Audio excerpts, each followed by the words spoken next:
Βέβαια και μετά από πολλά χρόνια ο Ολυμπιακός έχασε βαθμούς στα παιχνίδια με την Ξάνθη. Από το 2012 είχε να χάσει βαθμούς.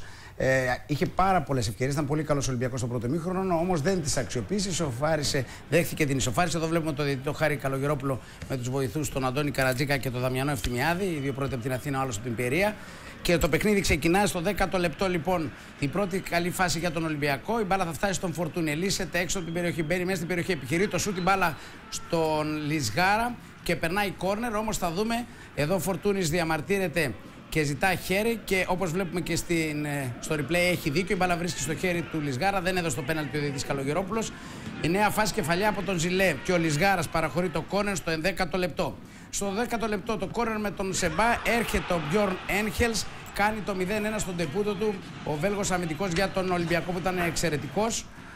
Βλέπουμε και πάλι πολύ ωραίο το κόρνερ από τον Σεμπά. Σεμπά δεν έχει χάσει παιχνίδι μαζί με τον Καπίνο φέτος στον Ολυμπιακό. Η κεφαλιά άπιαστη.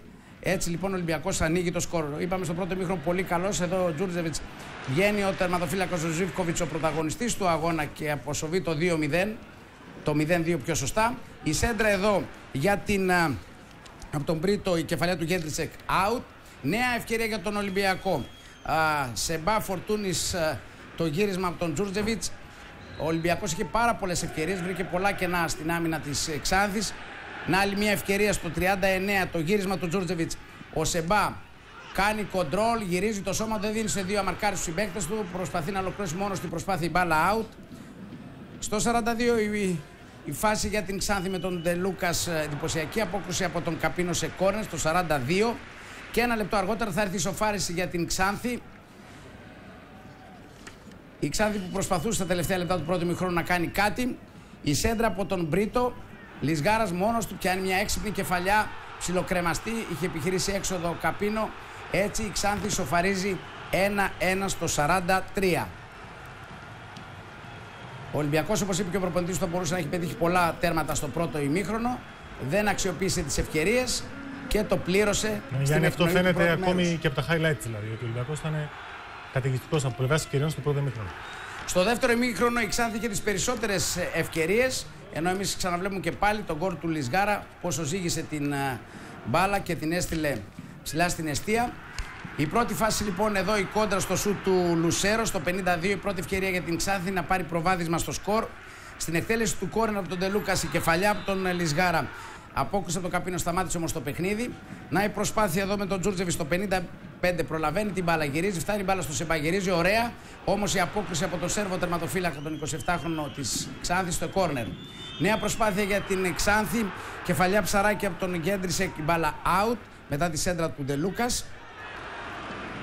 Νέα ευκαιρία για την Ξάνθη, ήταν κόρνερ εδώ, έδωσε out ο διαιτής αυτή τη φάση, το σου του Λουσέρο. Να η προσπάθεια από τον Ολυμπιακό. Ο Εμενίκε που μπήκε αλλαγή στο 79, η μπάλα θα βρει στο χέρι, όπως θα δούμε στο replay. Ακυρώθηκε αυτό το γκολ για τον Ολυμπιακό. Στη συνέχεια, Γιάννη, θα δούμε και όλες τις επίμαχες φάσεις με τον Περικλή για να δούμε τι έγινε στην Ξάνθη. Βλέπουμε και πάλι την φάση, γίνεται η σέντρα, η κόντρα στο χέρι, δοκάρει η μπάλα και στα δίχτυα. Αλλά δεν θα μετρήσει τον γκολ του Εμενίκε που επέστρεψε μετά από ένα μήνα απουσίας. Και η προσπάθεια από τον Ζίβκοβιτς, η παράλληλη σέντρα του Κούτριξ στο 83. Ενώ στο 93 ο Σεμπά θα επιχειρήσει το σούτ, όμως και πάλι ο τερματοφύλακας της Ξάνθης θα απομακρύνει σε κόρνερ. Επίμαχες φάσεις, Περικλή. Επίμαχες φάσεις. Πρώτη φάση, να δούμε αν υπάρχει offside εδώ σε αυτή την υπόδειξη του βοηθού. Ο παίκτης του Ολυμπιακού φαίνεται να αποδέχεται. Αυτό το οποίο πραγματικά υπάρχει offside και για τους δύο παίκτες. Μας ενδιαφέρει βέβαια πάντοτε ο παίκτης που πάει η μπάλα. Σωστή υπόδειξη δηλαδή του βοηθού. Εδώ η επόμενη φάση την οποία έχουμε και είναι η πιο δύσκολη και επίμαχη και σημαντική. Εδώ ο παίκτης του Ολυμπιακού θα κάνει το σουτ όπως είπε ο Γιάννης Δάρας. Θα βρει την μπάλα με το χέρι καθαρά ο αμυντικός της Ξάνθης, ο παίκτης της Ξάνθης. Είναι πέναλτι και η μπάλα επειδή πηγαίνει προς τα δίχτυα, προς το τέρμα, είναι και κόκκινη κάρτα την οποία βέβαια δεν υπέδειξε ο διαιτητής αφού δεν υπέδειξε και το πέναλτι.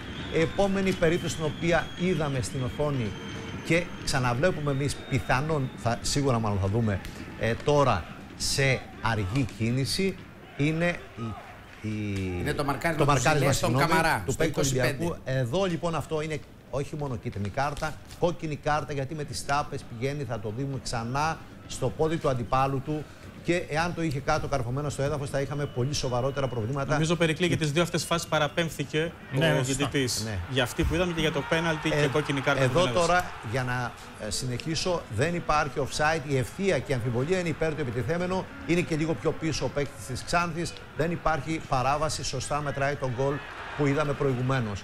Εδώ αυτό το οποίο πήγανε για το corner, αν δεν κάνω λάθος, και είναι corner το οποίο κακώς δεν σημειώθηκε από τον βοηθό και τον διαιτητή. Εδώ, αν η μπάλα βρήκε το χέρι του παίκτη του Ολυμπιακού που πέτυχε τον γκολ, θα το ξαναδούμε πάλι, το είδαμε και προηγουμένως, το ξαναβλέπουμε.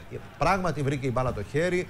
Δεν είναι όμως κάρτα κίτρινη, γιατί δεν το κάνει με δόλο και με σκοπιμότητα ο παίκτης του Ολυμπιακού. Όμως σωστά δεν μετράει τον γκολ, γιατί αποκομίζει πλεονέκτημα από την κίνηση την οποία θα κάνει η μπάλα προς το χέρι. Και σωστά ο διαιτητής δεν θα μετρήσει τον γκολ. Εδώ λοιπόν ξανά βλέπουμε όμως μια άλλη φάση στην οποία εξελίσσεται. Εάν σπρώχνει ο παίκτης της Ξάνθης, ο οποίος φεύγει προς την αντίπαλη εστία, προς του Ολυμπιακού δηλαδή, και θα φανεί εδώ πιο καθαρά ότι διώχνει τον αντίπαλο, τον βγάζει από την τροχιά του και σωστά ο διαιτητής θα δώσει το φάουλ στην πολύ δύσκολη, ας το πούμε, για την ομάδα του φάση. Περικλείσουμε ξεκάθαρος. Αν δεν είσαι κάτι να προσθέσει, θέλω να ρωτήσω το Γιάννη μερικά πράγματα αγωνιστικά. Γιατί έρχεται και Ευρωπαϊκή Εβδομάδα. Ναι, εγώ αυτό το οποίο ήθελα να πω, ότι η φάση την οποία είδαμε ήταν δύσκολη φάση του πέναλτι, του χεριού δηλαδή. Αλλά ο διαιτητής, αν είχε την σωστή θέση, έπρεπε να το καταλογίσει. Γιατί είναι πονηρό μεν, αλλά. Ναι, είναι πονηρό, μπερδεύεται. Καταρχήν θέλω να σας πω πως πιστεύω ότι έχουμε κάνει ένα πολύ καλό παιχνίδι σήμερα. Θα έπρεπε από το πρώτο ημίχρονο να είμαστε 3-4-0 και δυστυχώς δεν καταφέρουμε να ολοκληρώσουμε τις ευκαιρίες που δημιουργήσαμε. Δημιουργήσαμε πάρα πολλές ευκαιρίες, ήμασταν πάρα πολύ καλοί, όμως έτσι είναι το ποδόσφαιρο. Δυστυχώς δεν καταφέραμε να πάρουμε το αποτέλεσμα, χάσαμε βαθμούς. Και αυτό μας έκανε, το γεγονός ότι δεν ήμασταν 2-3-0 στο πρώτο ημίχρονο, μας έκανε να εξοδέψουμε περισσότερη ενέργεια στο δεύτερο ημίχρονο. Κάτι το οποίο δεν είναι καλό πριν από το παιχνίδι της Τρίτης. Κουραστήκαμε περισσότερο. Both teams has its opportunities. From some situation we get lucky. Και οι δύο ομάδες είχαν κάποιες ευκαιρίες, σίγουρα κάποιες στιγμές φανήκαμε τυχεροί. And for sure this is one point very important for us. Και σίγουρα αυτός ο πόντος είναι πολύ σημαντικός για μας. For our confidence, first of all. Πρώτα απ' όλα για την αυτοπεποίθησή μας. And to continue through this championship steadily. Για να συνεχίσουμε στο πρωτάθλημα σε αυτή την πορεία. At the end I want to wish for our team lucky in the continuity of championship. Πρώτα απ' όλα θέλω, τελειώνοντας, να συγχαρώ τους παίχτες μου, για να τους ευχηθώ καλή τύχη για τη συνέχεια. And also for the Olympiacos in very important match in Tuesday in Champions League. Και να ευχηθώ το ίδιο καλή τύχη για τον αγώνα που έχει ο Ολυμπιακός. Μερνάκη. Όταν αγόρασα τον Ολυμπιακό το 2010 και ξεκίνησε το πρωτάθλημα, έβλεπα διάφορα πολύ περίεργα πράγματα με τη διαιτησία, με τους παράγοντες, και μου είχαν κάνει εντύπωση. Είχα βγει λοιπόν τη δεύτερη αγωνιστική και τα είχα καταγγείλει. Δυστυχώς και πέρσι, στην περσινή χρονιά και φέτος αρχίσαμε και από τα φιλικά κιόλας. Βιαζόμασταν να ξεκινήσει γρήγορα αυτή η ξεφτύλα για το ελληνικό ποδόσφαιρο. Βλέπουμε πολύ περίεργα πράγματα. Βλέπουμε ανθρώπους οι οποίοι έχουν αποστολή να κάνουν ζημιά στον Ολυμπιακό. Εμείς δεν θα συνεχίσουμε να παραπονιόμαστε για το τι έκανε ο διαιτητής. Δηλαδή, αν σήμερα δεν μας έδωσε ένα πέναλτι, μια αποβολή και ο ίδιος παίκτης έκανε το 1-1, ή αν κάναμε το 1-2 και πάσε το κύρωσε. Όλα αυτά τα βλέπουμε, ξέρουμε πολύ καλά τι γίνεται, αλλά έχουμε μάθει να παλεύουμε και το μόνο σίγουρο είναι ότι το πρωτάθλημα θα πρέπει να κριθεί μέσα στον αγωνιστικό χώρο. Δεν μπορεί να δώσει κανένας παραγγελία για το ποιος θα πάρει το πρωτάθλημα. Αυτό που είπε ο κύριος Πρωθυπουργός νωρίτερα, ότι αυτό που έχει μείνει είναι να πάρει το πρωτάθλημα ο ΠΑΟΚ. Εγώ λέω στον κύριο Πρωθυπουργό ότι αυτό που έχει μείνει είναι να πάρει ο Ολυμπιακός το 8ο συνεχόμενο ή να πάει πάρα πολύ καλά στο Champions League. Αλλά ούτε εγώ, ούτε κανείς και ιδιαίτερα ένας Πρωθυπουργός δεν μπορεί να παραγγείλουμε το τι θα γίνει. Ποιος θα πάρει το πρωτάθλημα, ποιος θα πάρει το κύπελο, ποιος θα πάει καλά στην Ευρώπη. Τέλος πάντων, εμείς έχουμε υπομονή και επιμονή. Ξέρουμε ότι είναι πολύ δύσκολα τα πράγματα, αλλά θα το παλέψουμε, να είστε σίγουροι και να είναι και σίγουροι όλοι οι οπαδοί μας, οι οποίοι πρέπει να είναι ήρεμοι με αυτά που βλέπουν. Γιατί είναι σίγουρο ότι προβληματίζονται. Σήμερα θα μπορούσαμε παρόλα τα περίεργα που είδαμε να είχαμε κερδίσει το μάτς. Εμείς θέμε γι' αυτό.